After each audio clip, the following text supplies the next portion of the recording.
So, good morning everyone. We begin with chanting Universal Well-Being.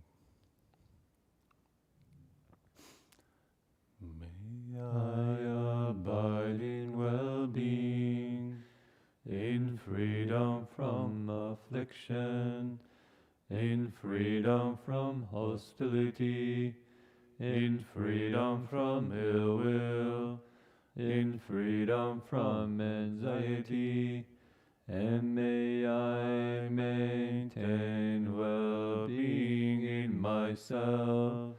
May everyone abide in well-being, in freedom from hostility, in freedom from ill will, in freedom from anxiety, and may they maintain well-being in themselves. May all beings release from all suffering, and may they not be parted from the good fortune they have attained. When they act upon intention, all beings are the owners of their action, and inherit its results. Their future is born from such action, companion to such action, and the results will be their home. All actions with intention, be they skillful or harmful, of such acts there will be the heirs.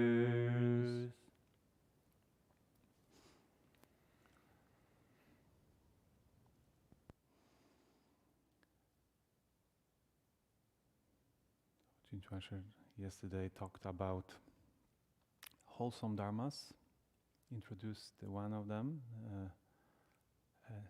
hatefulness, or hatefulness, or heedfulness. Hatefulness. This is not wholesome; it's unwholesome dharma. Heedfulness, or carefulness. He mentioned before about the recommended place to stay is the home, or move is the home of loving kindness. And I can say the wholesome dharmas is the house of loving kindness is built by the spiritual code, and the 11 wholesome dharmas is the code which keep this whole house safe, and we don't have to worry that when we meditate, some will drop on us, or we are safe in this home of loving kindness. And today I want to a little bit speak about one of the wholesome dharmas, what is, it's called Ahimsa. Ahimsa, or translated, different translations of this word can be non-violence, or harmfulness. Harmlessness. Harmlessness. I don't want to be harmful. I can easily... Make sure you don't get the wrong dharma. Wrong dharma, yeah. But it's good. I keep you aware. Or no harm. Ahimsa. And it's... like I said, this is one of the essential of teaching of the Buddha. Kind of essential message, or I can say that one of the qualities of the spiritual life is ahimsa, not creating any harm. And you can look at in the, for instance, the precepts, kind of the main core of the teaching in the precepts is non-harm.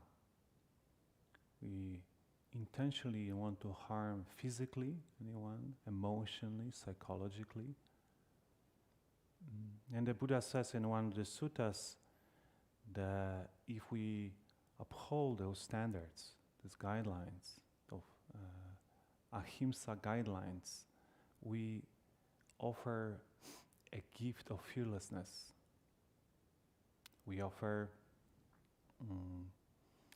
we create a space, I can say the sacred space, when it's free from fear, free from oppression and hostility. And this is a wonderful gift.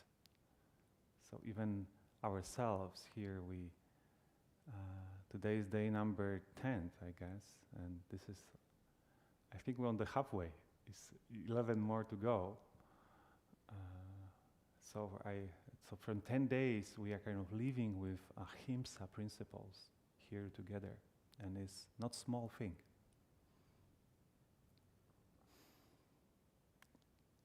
And of course, across the teaching in Ahimsa appear in different places, like right intention, right? It's non-ill will, non-cruelty, both Ahimsa-based and renunciation. Extremely important to make our spiritual growth kind of on the right direction. In the last 3 months, we spent a lot of time talking about communication. This is one of the places when we can easily make a harm, or unskillfully things could be expressed and create a conflict and so forth. So be aware of our speech patterns is quite essential as well to if we are really looking for kind of life based on Ahimsa. And I mentioned I was recently have a trip to my country, and I was tested in many ways over there. I mentioned too that I asked the different teachers about advice, how I should approach my family and, appear as a bhikshu and so forth. This is always kind of interesting situation. You return to your home after a year's absence, how to approach your family members. So I can say the first probably principle is Ahimsa, not create any harm. And one teacher says very directly, loving kindness. You need to just be appreciative, grateful, and keep this heart of loving kindness.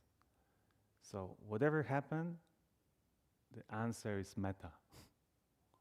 Any given circumstances. And as I mentioned a few times, the purpose of visit was to farewell my dying grandma.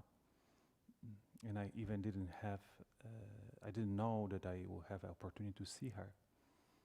I expecting that maybe it would be funeral, I would attend the funeral, or whatever way I can support her and family around in this kind of difficult time. I want to be around them for the short period of time what was given to me. And I've a few times mentioned too that finally I got a message from a doctor that yes, I can see her and I have 15 minutes to be around her. And I remember it was Monday, kind of sunny Monday, and I make a call and doctor says, yes, you can come like 2-3 hours to the hospital. I have a meeting at the time with my good friend Arthur, and I told them that I have to finish a little bit earlier because I went to call to the doctor, and I received the message I can visit my grandma. I went to the park, a little bit calm down, recite Great Compassion mantra, and went to the hospital, to the COVID hospital, but I don't want to talk about this. I repeat the story, I also mentioned the story, but it's worthy probably to say again what's happened after the visit. So of course was not easy to handle it in many ways.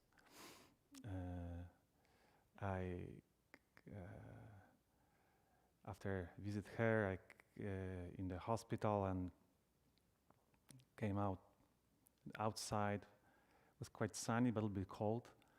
And I didn't have a shirt because when I was wearing the protective suit from the COVID, my whole body was completely sweat. So it was quite amazing. It's like my first time was whole kind of shirt with long leaves was completely wet. So I have only my sash and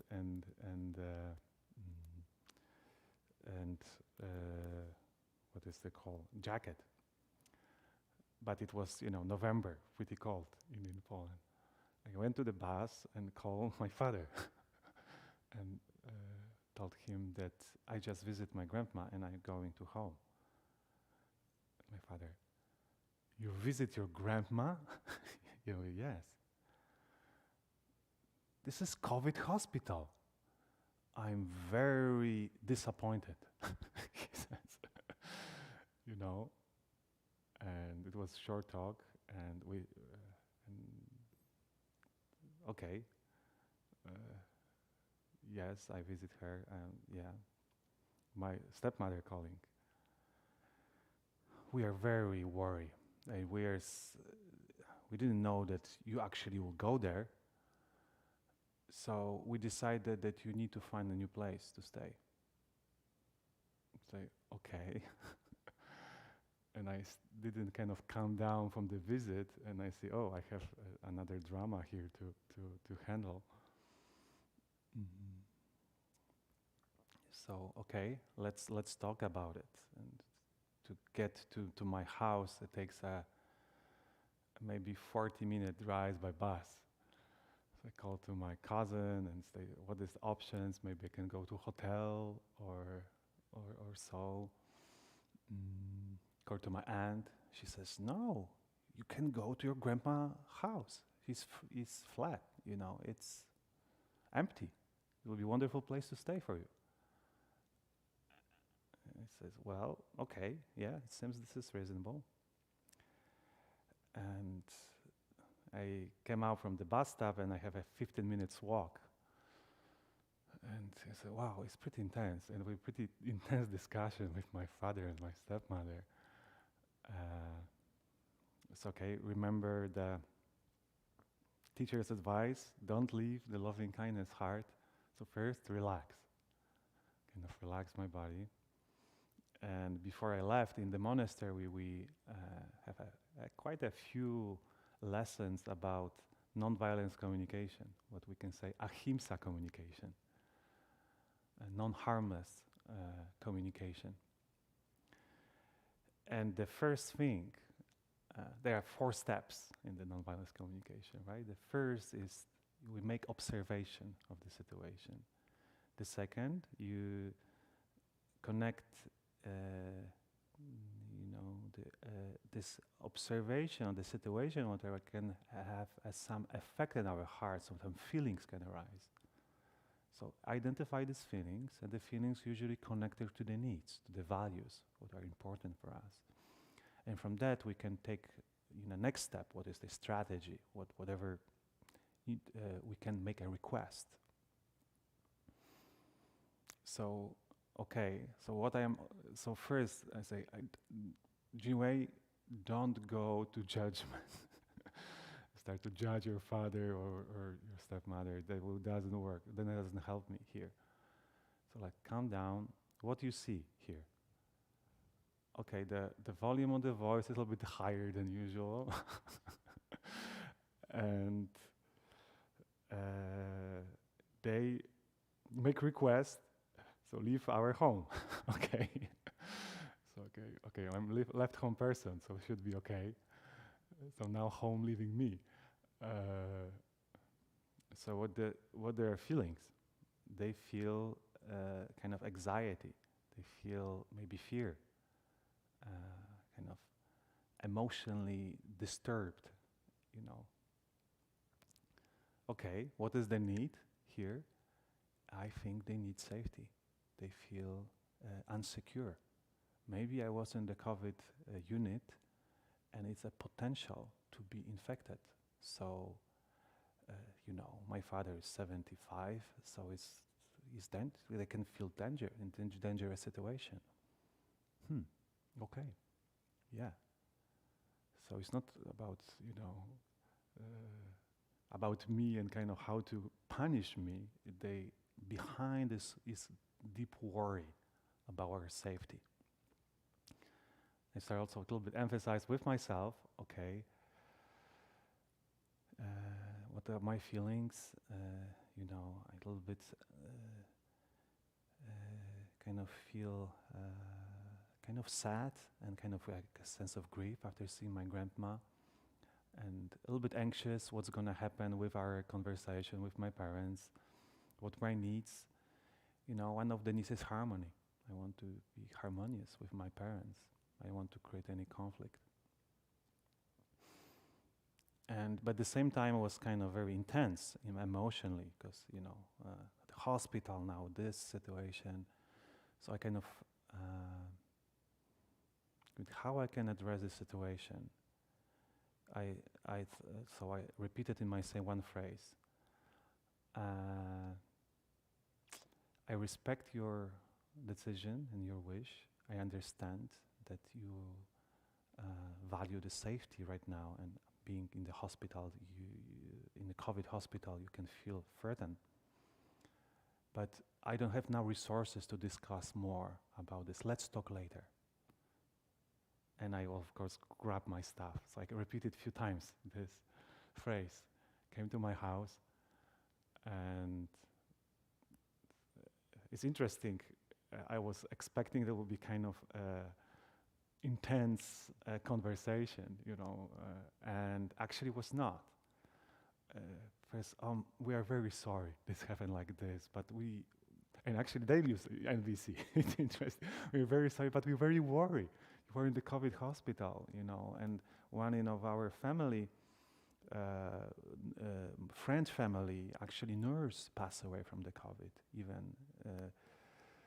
So I think this will be the best if you can be in different place. And I mentioned, my grandma's house is empty. I can go there. Oh yeah, this is wonderful, great. So my father, I will call you taxi for you. Okay, great. And the small conflict, potential conflict, if I can see, also can come from the righteous mindset. It could be quite intense. And the next day, actually, my father came. I mentioned with the, my 2 bags of food for me. Kind of, my stepmother cooked special dish for me.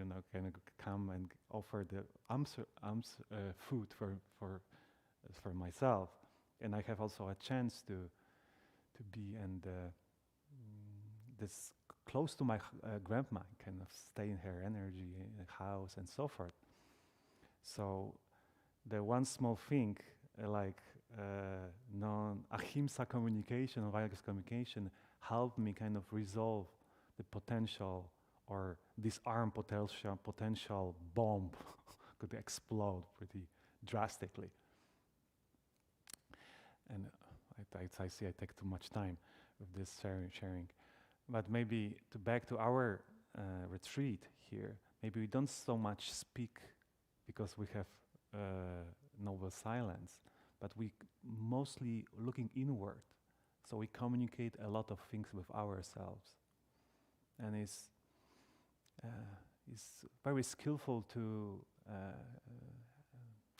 have this kind of ahimsa dialogue with ourselves, not judge ourselves, to kind of empathize with our feelings, our emotions, what we experience in the retreat. Maybe we feel a little bit anxious or not kind of stable because our need is to rest.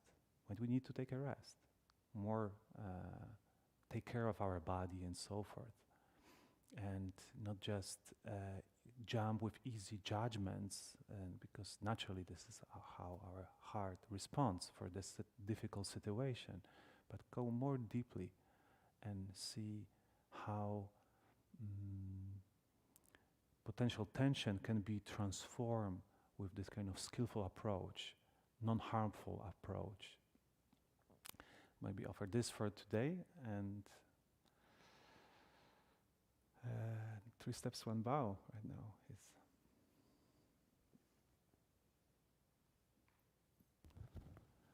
We chant all the harmful things I done from my body, speech, and mind. And I think what we do with non-ahimsa mind or heart, we can look into these patterns of our consciousness and make a peace with ourselves.